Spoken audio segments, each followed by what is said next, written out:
Ubelokhu egadle njalo Advocate Tembeka Ngcukaitobi enhlokweni ye-NPA Advocate Shamila Batohi empheka ngemibuzo mayelana necala lokubulawa komfundi oneminyaka eyishumi nesithupha ubudala uKwazi Ndlovu ngo-2010.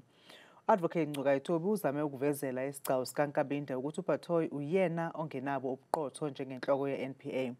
Isigcawu siphenya-ke ngobuqotho benhloko yezokushushiswa eSouth Gauteng emisiwe Advocate Ngcukaitobi. U-Ngcukaitobi usole uBatohi ngokwehluleka ukushushisa umsolwa oyiphoyisa ekubulaweni kukaKwazi Ndlovu owayeneminyaka eyishumi nesithupha ngesikhathi ebulawa.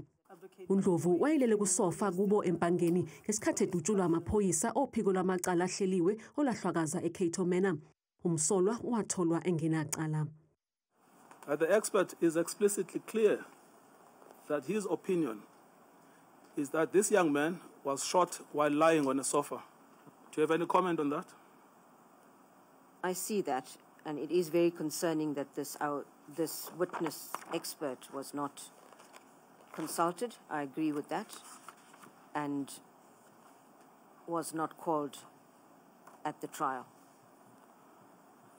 Advocate Batohi, it's no help for you to be concerned today when this was brought to your attention in December 2024.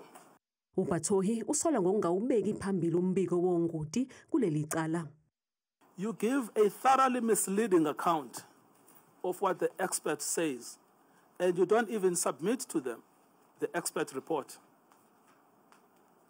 Was that because of what the DPP told you? It's not misleading on my part. It was what I assume I would have received from the DPP. So in this case, I can only say that this was because of what the DPP sent to me.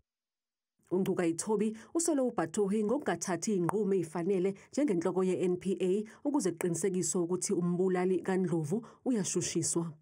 You know, you've brought in a senior director of public prosecutions of extensive experience who went through these dockets, came to the conclusion that at least in the UKwazi Ndlovu case, there should have been a prosecution.